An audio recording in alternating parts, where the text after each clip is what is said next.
So a £2.7 million project, a good chunk of cash is going into this. So first of all, what made you come up with this idea of radio that was almost personalised? Because it should be like that anyway. Of course, yes. Well, it was actually, I worked maybe 2 or 3 years ago, 4 years ago, on developing radio programs for people living with dementia. So I was actually working with radio producers to come up with techniques that can make radio programs more understandable and enjoyable for people with dementia.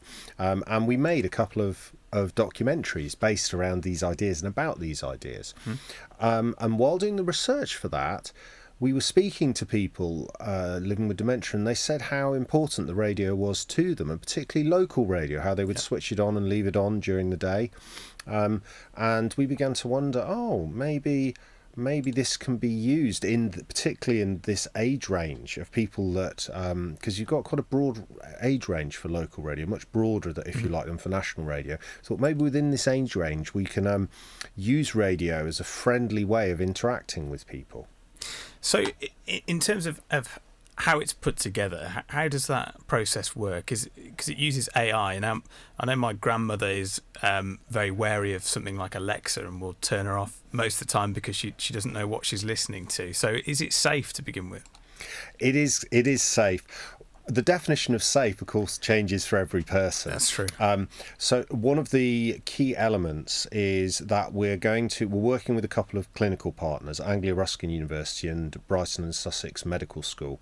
And we've got, right at the beginning of the project, while myself and Professor Eduardo Miranda are working on developing the AI for the radio broadcasting, at our clinical partners, they will be just spending 6 months entirely worrying about how to keep this safe, talking to people living with dementia and their families and their carers. How do you want this to work? What do we need to be careful about? What are the risks? Let's mitigate these risks. Let's keep it risk-free for everyone and helpful for everyone. In terms of something like taking it forward, what stage are you at now? Because I guess it is sort of something that comes in incremental stages, and it gets better and better. And does the technology get to know the person that's actually using it?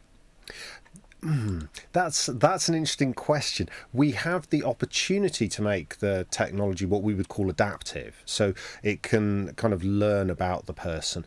We haven't incorporated that from the beginning. So the stage that we're at now really is very much we've designed the whole concept. We brought together the whole team. We've got all the partners, the Alzheimer's Society are involved, and we have various broadcasters are involved in this. We, at the University of Plymouth, we do have a background in related elements, so we're not going into this entirely. So Brighton and Sussex Medical School and Anglia Ruskin University have been working with people with dementia, and for Anglia Ruskin with music for a long time, and we've been working with films that actually adapt themselves based on the people watching them. Wow. So we have a history, and the interesting thing is, the way that these films adapt is they measure biosignals, but kind of like medical signals from people. And we have a history as well. Our focus with biosignals has tended to be brainwaves. That's a big thing that we've been into, is brainwaves and music. But now we're looking at other things, heart rate, perspiration, body temperature, just to tell us, I say tell us, this data isn't going to be transmitted out of the home of the person with dementia. It all happens in the home. It's private. But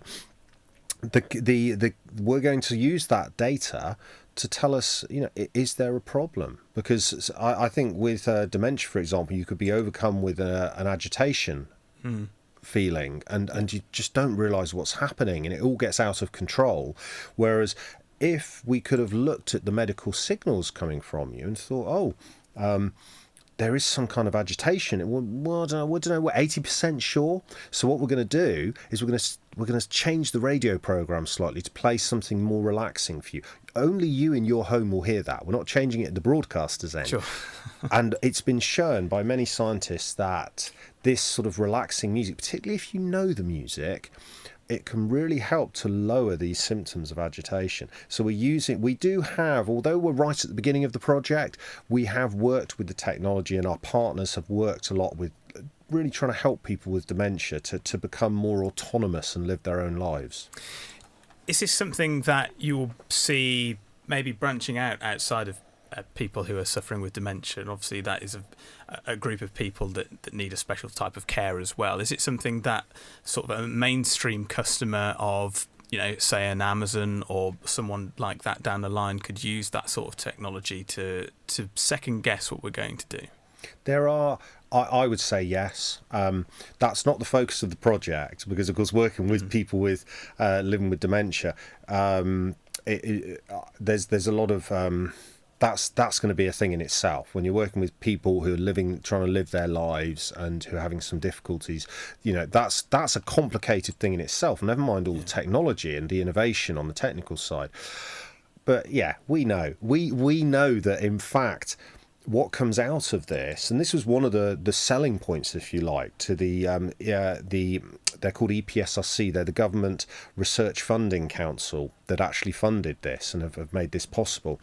One of the selling points was, this is for people living with dementia and their families, to give them autonomy and more quality of life. However, let's be clear, these are radio programs that can adapt in each person's home to the listener.